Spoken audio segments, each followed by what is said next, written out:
السلام علیکم viewers, programme news views کے ساتھ میں ہوں آپ کا میزبان جمشید رضوانی۔ ناظرین، ہم آج 3 موضوعات پہ بات کریں گے۔ پہلی تو یہ کہ دہشت گردی کی ایک نئی لہر ہے۔ کراچی میں چینی شہری ٹارگٹ ہوئے ہیں اور دہشت گردی کی ایک بڑی واردات ہوئی ہے۔ اس کے علاوہ آپ کو پتہ ہے کہ وزیرستان میں جو فوج آپریشن کر رہی ہے اس میں بھی ایک کرنل سمیت 6 اہلکار شہید ہوئے ہیں۔ ہم اس پہ بات کریں گے۔ ہمارا دوسرا موضوع ہوگا SCO کا جو سمٹ ہو رہا ہے اس میں بھارتی وزیر خارجہ جے شنکر کی آمد کنفرم ہو گئی ہے۔ اس پہ کیا ڈیولپمنٹ ہو سکتی ہے اور یہ خود کیا ڈیولپمنٹ ہے، اس پہ بات کریں گے۔ اور ہمارا تیسرا موضوع ہوگا کہ ایک طرف SCO سمٹ ہے اور دوسری طرف پاکستان میں سیاسی سرگرمی ہے، بلکہ گرما گرمی ہے۔ تو اس گرما گرمی میں PTI اور وزیر اعلیٰ KP کے علی امین گنڈاپور کیا کر رہے ہیں اور کیا نتائج حاصل کرنا چاہتے ہیں، اس پہ بھی بات کریں گے۔ تو سب سے پہلے دہشت گردی کی ایک نئی لہر، ہمارے ساتھ موجود ہے خالد بیگ صاحب جو سینئر تجزیہ کار ہیں۔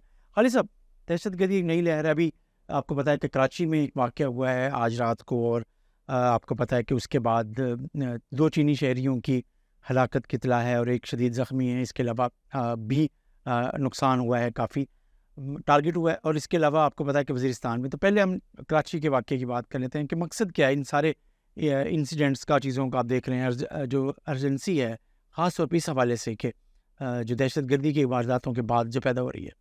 کراچی میں جو رات سانحہ ہوا ہے اس کی ذمہ داری مجید بریگیڈ نے، جو خبریں ہیں انہوں نے قبول کر لی ہے۔ مجید بریگیڈ جو ہے وہ کراچی میں اس سے پہلے بھی بہت سی وارداتیں کر چکا ہے۔ چند سال پہلے آپ کو یاد ہوگا ایک خاتون نے یونیورسٹی کے اندر، حالانکہ وہ MPhil اور تعلیم یافتہ تھی، 2 اس کے معصوم چھوٹے بچے بھی تھے، اور اس نے یونیورسٹی کے اندر جو ایک شعبہ تھا جس میں چینی اور اساتذہ جو ہے وہ پڑھا رہے تھے، تو ان کی ویگن کے ساتھ جو ہے اس نے دھماکہ کیا تھا۔ وہ کھڑی رہی انتظار میں، جیسے ہی وہ قریب آئے اس نے اپنے آپ کو بلاسٹ کر دیا۔ تو اس میں بھی 2-3 جو ہیں وہ چینی استاد جو تھے ان کی جان چلی گئی ایک۔ اس کے علاوہ پھر آپ کو یاد ہوگا کہ چینی قونصلیٹ پر بھی مجید بریگیڈ نے جو ہے وہ حملہ کیا تھا، جسے بڑی کامیابی سے پاکستان کے وہاں تعینات جو سیکیورٹی کے لوگ تھے انہوں نے ناکام بنا دیا، اور اس میں جتنے دہشت گرد تھے وہ سارے مارے گئے تھے۔ اور حیران کن طور پر اس میں 2 ایسے دہشت گرد بھی شامل تھے جو بلوچوں کی طرف سے، جو بلوچ کالعدم تنظیمیں ہیں یا بلوچستان کے اندر سرگرم ہیں لاپتہ افراد کے حوالے سے، 2 وہ لاپتہ افراد بھی ان میں شامل تھے دہشت گردوں میں، اور ان کی تصاویر بھی دکھائی گئی تھی سارے۔ اب اس کو اگر آپ وسیع تناظر میں دیکھیں تو براستہ افغانستان ہمارے دونوں صوبے جو ہے وہ دشمنوں کا ہدف ہے، KPK بھی اور بلوچستان بھی۔ دونوں جگہ ان کا بیانیہ مختلف ہے، دونوں جگہ ان کا طریقہ واردات جو ہے وہ مختلف ہے، لیکن مقصد ایک ہی ہے کہ کسی طرح کا جو ہمارا CPEC کا یا ایک سلک روڈ ہے یا جو ایک تجارتی منصوبہ ہے چین کے ساتھ، اس سے روکا جائے۔ اور وہ کوئی نہ کوئی حربہ، کوئی نہ کوئی ایسی کارروائی ضرور کرتے ہیں، اور یہ بھی اسی سلسلے کی کڑی ہے کہ ہم نے اپنے چینی بھائیوں کی چاہے جتنی بھی حفاظت کرتے ہیں، انسان ہی ہے نا جی۔ اب بھی جس وقت وہ قافلہ جا رہا تھا تو اس کے ساتھ ہمارے سیکیورٹی کے لوگ موجود تھے، ان کی گاڑیاں بھی موجود تھیں، اس کے باوجود وہاں پر جو ایک کار ہے چھوٹی سی وہ پارک تھی، اور جیسے ہی وہ قافلہ وہاں سے گزرا انہوں نے وہ جو ایک گاڑی تھی جس میں وہ چینی مہمان تھے ان سے ٹکرایا، اور وہ کار کو ٹکرایا اور بلاسٹ ہوا۔ گاڑیاں باقی بھی ہوئیں، اور بہت سارے لوگ وہاں پہ ہمارے اپنے سیکیورٹی کے لوگ بھی جو ہیں وہ زخمی بھی ہوئے، اور یہ تحقیقات کے بعد اور بھی باقی چیزیں سامنے آ جائیں گی۔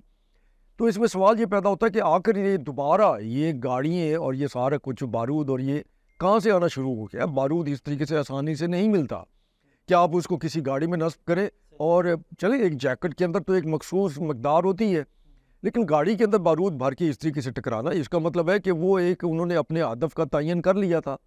پھر ان کو کیسے پتہ چلا کہ یہ جو چینی مسافر ہیں ان کا قافلہ ایئرپورٹ سے آ رہا ہے؟ تو اس کی بھی تحقیقات ہوں گی اور لازماً جو ہے وہ پتہ چل جائے گا۔ تو یہ سارے عوامل ہیں جو کہ جڑے ہوئے ہیں CPEC منصوبے سے۔ اور پھر آپ یہ بھی دیکھیے کہ جو شنگھائی تنظیم کا جو ہے تعاون تنظیم ہے، اس کا اجلاس ہو رہا ہے، اس کا آپ نے خود بھی ذکر کیا۔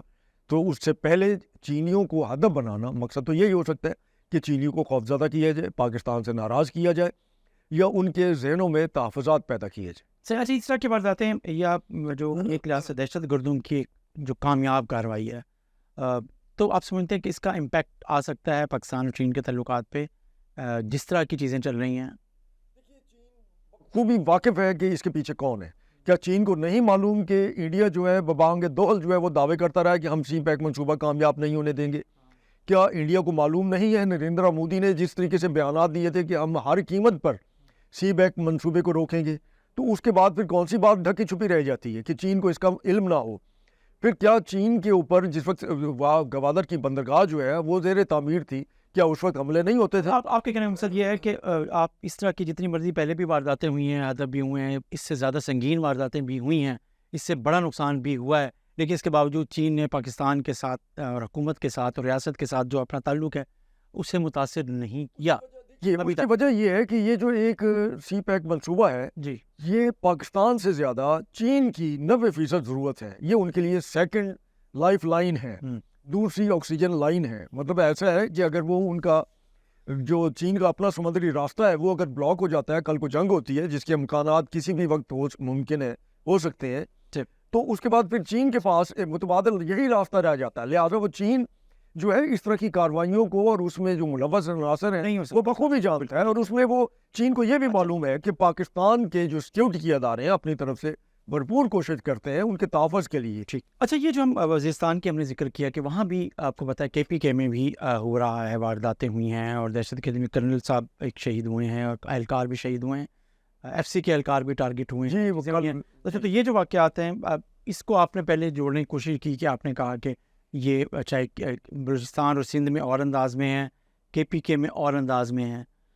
دیکھیے اس میں پھر آپ اس چیز پہ بھی غور کیجئے کہ اچانک رات کو یہ گزشتہ شب جو تھی اس میں افغان نیشنل آرمی کو یا افغانستان کی عبوری کا حکومت جو اس کی جو بھی فوج ہے اسے نوشکی میں پاکستان کے علاقے میں فائرنگ کی ضرورت کیوں پیش آئی؟ اور کل سارا دن میرے خیال ہے یہ کل کا ہی واقعہ ہے، اور کل سارا دن جو ہے یہ وہاں پر جو ہے وہ جھڑپیں ہوتی رہی ہیں۔ تو یہ کیا ہے؟ مطلب کیا افغان حکومت جو ہے وہ بھی اس کا حصہ ہے؟ تو بالکل میں یہ سمجھتا ہوں کہ ہے۔ اس کی وجہ ہے کہ دہشت گرد جو اس طریقے سے اس وقت اتنے حاوی ہوئے، ابھی تو یہ دیکھیں نا ہمارے جو فوج کے افسران و جوان شہید ہوتے ہیں وہ ایک خبر بن جاتی ہے، لیکن جو کامیاب انٹیلیجنس بیس آپریشنز میں دہشت گرد مارے جاتے ہیں، پکڑے جاتے ہیں، تو اس کی کوئی خبر نہیں بنتی۔ بہت ایسے ان کی آپریشن ہے جس میں انہیں ناکام بنا دیا گیا، جس میں میاں والی کے اندر جو ہے وہ کچھ دہشت گرد مارے گئے، یہ بھی آج کی اہم خبر ہے۔ اس میں 8 یا 10 کے قریب جو دہشت گرد مارے گئے، وہ میاں والی میں کسی بہت بڑی کارروائی ہے، ارد کے کسی علاقے میں کارروائی کی منصوبہ بندی کر رہے تھے، تو اس میں پھر جو ہے وہ پاکستان کو بہت بڑی کامیابی حاصل ہوئی۔ باقی جو ہمارا وہ لیفٹیننٹ کرنل شوکت ہیں جو ان کی شہادت ہے وہ ایک اور چیز بھی ثابت کرتی ہے کہ پاکستان کے اندر، پاکستان کی آرمی میں یہ چیز ایک باقاعدہ پیشہ ورانہ فوج کے طور پر شاید دنیا میں اور کسی ملک میں نہیں ہوگی کہ ہمارا کمپنی کمانڈر سے اگر وہ ایک چھوٹا افسر ہے یا اوپر وہ کور تک چلے جائیں، جتنے کمانڈر ہیں وہ جس وقت جنگ ہوتی ہے تو وہ ہمارا جو کمانڈر ہوتا ہے وہ سب سے پہلے ہوتا ہے۔ اس کی کوشش ہوتی ہے کہ اگر اس کے اوپر فائرنگ ہوتی ہے تو اس کے کسی جوان یا اس کو لگنے سے پہلے اس کا اپنا سینہ وہ حاضر کرتا ہے کہ ہاں ٹھیک ہے وہ گولی کھائے گا۔ تو یہی وجہ ہے کہ پاکستان کی آرمی کے خلاف پاکستان کے اندر ہر طرح کے پروپیگنڈے کے باوجود، اب یہ آپ کے سامنے ہے ہمارا سوشل میڈیا بریگیڈ جس طریقے سے سوشل میڈیا اگر بیٹھ کر پاک فوج کو فتح کرنے کے دعوے کرتا ہے اور جس طرح کا پروپیگنڈا کرتا ہے جو کہ حیرت انگیز بھی اور افسوسناک بھی، مطلب یہ بچوں کا کھیل ہے کہ وہ سوشل میڈیا کے اوپر پروپیگنڈا کر کے اپنی ہی فوج کو شکست دے دیں گے۔ شرم آنی چاہیے ایسی سوچ رکھنے والوں کو بھی، اور اس طرح کی چیزوں کو آگے مزید فارورڈ کرنے والوں کو بھی، انہیں بھی سوچنا چاہیے کہ وہ کر کیا رہے ہیں۔ ہماری اپنی فوج ہے، ہمارے لیے جانیں قربان کر رہی ہے، اور یہ فوج ہی ہے جس نے ہمیں ابھی تک بہت بڑی کسی دہشت گردی یا بہت بڑی کسی نقصان سے محفوظ رکھا ہوا ہے، اور وہ ہر صوبے میں ہے۔ اس میں فوج کے اندر نہ کوئی شباہیت ہے، نہ اس میں مسلک ہے، نہ اس میں لسانیت ہے، اس میں کوئی ایسی چیز نہیں ہے۔ پاک فوج کا ہر سپاہی، ہر افسر جو ہے وہ پاکستانی ہے، پاکستانیوں کے تحفظ کے لیے، پاکستان کی سلامتی کے لیے لڑ رہے اور اپنی جانیں قربان کر رہے ہیں۔ لیکن ایک جو اس میں اہم فیکٹر ہے کہ اچانک ہی یہ دوبارہ دہشت گردی کی یہ اس طرح کی کارروائیوں میں اضافہ کیوں ہے، اس کی بنیادی وجہ دہشت گردوں کے پاس موجود وہ جدید امریکی اسلحہ ہے جو ہماری فوج کے پاس بھی اس تعداد میں اس طریقے سے نہیں ہے۔ یہ وہ جدید اسلحہ ہے کہ جو یا اسرائیل کے پاس ہے یا امریکن فوج کے پاس ہے، یا پھر افغانستان میں وہ ہمارے خلاف استعمال کے لیے امریکن چھوڑ کر گئے تھے۔ تو یہ ساری چیزیں ان عوامل کو جو ہے ضرور مد نظر رکھنا چاہیے، اور ہمارے عوام کو بھی سوچنا چاہیے۔ کوئی اس وقت وہ جو کچھ اسلام آباد میں ہوا، جس طریقے سے یہ سارا کچھ ہو رہا ہے، جس سے جلوس اور یہ انتشار، یہ سارا کچھ، اس کا کوئی اچھا تاثر نہیں جا رہا۔ انہیں بھی اچھا اس پہ بات کرتے ہیں، لیکن ہم پہلے SCO جو سمٹ ہے اس کے اوپر دیکھتے ہیں کہ بھارتی وزیر خارجہ جے شنکر کی آمد ہے. کیا کوئی دو طرفہ مذاکرات کے کوئی بریک تھرو ہو سکتا ہے، کوئی پیش رفت ہو جی مذاکرات بالکل نہیں ہو سکتا جی. میں اس حوالے سے بالکل میں واضح کر دوں کہ نہیں ہو سکتا. اگر آپ انڈیا کی کارروائیوں کو مد نظر رکھیں تو آپ کو یاد ہوگا جس زمانے میں پاکستان کے اندر کوئی شہر بھی خود گرج دھماکوں سے محفوظ نہیں تھا، ٹارگٹ کلنگ محفوظ نہیں تھا، اس زمانے میں پاکستان کے اندر ایک نیا پخ شروع کیا گیا تھا، ڈرامہ شروع کیا گیا تھا امن کی آشا. اور اس میں پھر باقاعدہ انڈیا نے ایک اور ڈرامہ یہ رچایا تھا کہ وفود کا تبادلہ شروع ہو گیا تھا، کلچرل اور طالب علم اور یہ وغیرہ. وہ تاثر یہ دینا چاہتا تھا کہ پاکستانی عوام جو ہے ان کو یہ وہم بھی نہ ہو کہ ہمارے ملک کے اندر جتنی دہشت گردی ہو رہی ہے اس میں بھارت ملوث ہے، اور اس میں وہ اس پروپیگنڈے کو استعمال کرنے میں بڑی حد تک کامیاب رہا تھا. اور اس میں بدقسمتی سے ہمارے اپنے دانشور، ہمارے اپنی میڈیا کے لوگ بھی ان کے بہکاوے میں آ کر امن کی آشا کو فروغ دیتے رہے تھے. اب اگر جے شنکر آ رہے ہیں وہ اس لیے بھی آ رہے ہیں کہ جتنے بڑے پیمانے پر پاکستان کے اندر انڈیا نے اپنی پراکسیز کو استعمال کرتے ہوئے دہشت گردی کی یہ کاروائیاں شروع کی ہوئی ہیں، تو وہ چاہتا ہے کہ انڈیا کے بارے میں جو ہمارے جو باقی دوست ممالک یا شنگھائی کانفرنس کے اندر باقی ممبران ممالک آئیں گے ان کو یہ تاثر نہ جائے کہ اس میں بھارت ملوث ہے، اور وہ الزام جو ہے وہ صرف افغانستان پر ہی لگتا رہے. انڈیا اس میں ہر طرح سے ملوث ہے اور اس میں کوئی ثبوت یا کوئی ایسی ڈھکی چھپی بات نہیں رہ گئی کہ یہ ساری کارروائیوں میں جو ہے نا وہ انڈیا استعمال. اچھا اس لیے آپ کہہ رہے ہیں کہ اس دفعہ SCO پہ کوئی بڑی ہوپ نہ رکھی جائے، کوئی چیز بھی کم از کم یہ جو دو طرفہ مذاکرات کا کوئی امکان ظاہر کیا جا رہا ہے وہ بالکل نہیں ہوگا. اس ویسے تو انڈیا بھی کہہ چکا ہے، ہم بھی واضح طور پہ کہہ رہے ہیں کہ ایسا کوئی امکان نہیں ہے. آپ کو لگ رہا ہے کچھ چیزیں اس واقعات کے بعد آپ سمجھ دیکھیے اس کی وجہ یہ ہے نا کہ اب انڈیا، اگر آپ انڈیا کو خارجی سطح پر دیکھیں تو اپنے خطے میں انڈیا اس وقت تنہا ہو چکا ہے. انڈیا کا جو خطے میں سب سے بڑا حمایتی ملک تھا وہ بنگلہ دیش تھا، اور بنگلہ دیش جس طریقے سے اس سے الگ ہوا ہے اور جس طریقے سے بنگالی عوام نے انڈیا کے خلاف نفرت کا اظہار کیا ہے، پھر اس کے بعد جس طریقے سے منی پور کے اندر جو بغاوتیں چل رہی ہیں اس کے اثرات برما پر بھی پڑ رہے ہیں. برما بھی بڑا ہی نالاں ہے اس وقت انڈین حکومت سے، اور پھر بھوٹان، نیپال وغیرہ وہ تو صورتحال آپ کے سامنے ہی ہے. مطلب ہے کہ وہ بہت ہی چھوٹے ملک ہیں اور اس طریقے سے میٹر نہیں کرتے.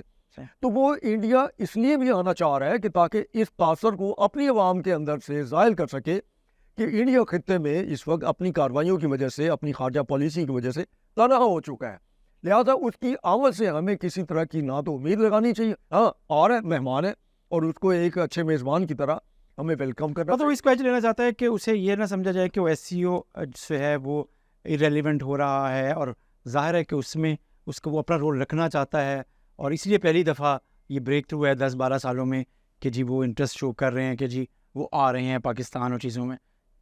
انڈیا نے اس کا جو ہماری اس وقت بنگلہ دیش کی حکومت ہے ان کی وزارت خارجہ نے جس طرح کہا ہے کہ ہمیں سارک کانفرنس کو جو ہے دوبارہ فعال کرنا چاہیے، انڈیا اب تک اس پر کیوں خاموش ہے؟ صحیح. اگر وہ یہ سمجھتا ہے کہ واقعی وہ شنگھائی کانفرنس کے ساتھ ریلیونٹ رہنا چاہتا ہے تو سب سے اہم چیز خطے کی جو تنظیم ہے وہ تو سارک ہے، وہ اس کو کیوں غیر فعال رکھنا چاہتا ہے؟ اس کی وجہ یہ ہے کہ اس کے پاس اس تنظیم میں جو اپنے ہمسایہ ملکوں کے خلاف اس کی کارروائی ہے اس کا جواب دینے کے لیے اس کے پاس کچھ ہے ہی نہیں. اور آپ یہ دیکھیے کہ جس طریقے سے بلوچستان اور KPK میں مطلب ایک خون کی ہولی کھیلی جا رہی ہے، وہاں معصوم لوگوں کو نشانہ بنایا جا رہا ہے، اس میں سیکیورٹی کے لوگوں کو نشانہ بنایا جا رہا ہے، تو کیا انڈیا کہہ سکتا ہے کہ اس میں وہ ملوث نہیں ہے؟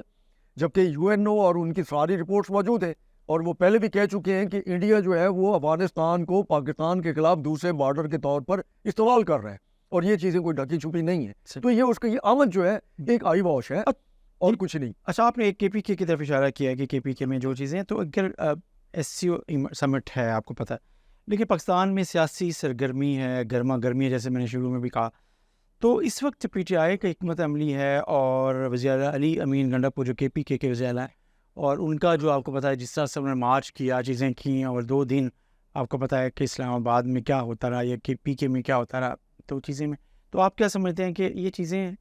میرے خیال ہے علی امین گنڈاپور جو ہے وہ اپنا دونوں طرف سے پلے کرنے کی کوشش کر رہے ہیں. وہ یہ چاہتا ہے کہ پبلک میں بھی اس کی واہ واہ ہوتی رہے، پارٹی کے اندر بھی اس کی واہ واہ ہوتی رہے. بہرحال وہ ایک صوبے کا وزیر اعلیٰ تو ہے نا. ساتھ ہی اگر وہ اس طرح کے دعوے نہ کرے اور اس طرح کی ڈرامہ بازی نہ کرے، اور جس طریقے سے وہ آیا اور پٹکے باندھ کے، اور جس طریقے سے وہ اپنا جھومتا ہوا آیا اور پھر غائب ہو گیا، کہاں تھا، اس کے بارے میں جو حکومت کہہ رہی ہے اس کے اوپر بھی کوئی یقین کرنے کو تیار نہیں. اور جو کچھ اس نے جا کر کہا ہے اپنے KPK کی اسمبلی میں، اس پر بھی کوئی یقین کرنے کو تیار نہیں کہ وہ پتہ نہیں 12 اضلاع یا کتنے اضلاع سے اور اکیلے، اور اس کی جیب میں ٹکا نہیں تھا. مطلب یہ ایک اگر فلمی کہانی بھی ہو تو اس سے بڑا جھول جو ہے اس کہانی میں اور کوئی نہیں ہو سکتا جو کچھ اس نے وہاں پہ بیان دیا ہے. ضرورت اس بات کی ہے کہ ہمیں سب پاکستانیوں کو اس وقت جو ضرورت ہے وہ ملک کی سلامتی کے لیے اپنے سیکیورٹی اداروں، فوج اور اس کے ساتھ کھڑے ہونے کا ہے، کیونکہ پاکستان جو ہے وہ ہماری مغربی سرحد کی طرف سے انتہائی مشکل صورتحال سے گزار ہے. پھر ایران کے ساتھ اسرائیل کا جو ایک تنازع بڑھتا چلا جا رہا ہے. آپ خود سوچیے کہ اگر وہ، جب بائیڈن خود کہہ چکا ہے کہ اسرائیل تیل کی تنصیبات پر حملہ نہ کرے اور کسی اور جگہ حملہ کرے، اسرائیل نے حملہ تو کرنا ہی ہے، جوابی وہ نظر آ رہا ہے. کیونکہ اگر وہ حملہ نہیں کرتا، جو کچھ ایران نے جس طریقے سے میزائل فائر کیے ہیں، اور وہ اب اسرائیل نے خود بھی تسلیم کر لی ہے کہ اس کے 2 جنگی بیس جو تھے ان کو کافی نقصان پہنچا ہے، تو وہ اس کے اپنے جو نیتنیاہو ہے اس کی اپنی سیاست ختم ہوتی ہے اسرائیل کے اندر. وہ لازمی کوئی کارروائی کرے گا. جب وہ کوئی کارروائی کرے گا اس کے بعد پھر ایران بھی اس کے خلاف کوئی نہ کوئی جوابی کارروائی کرے گا.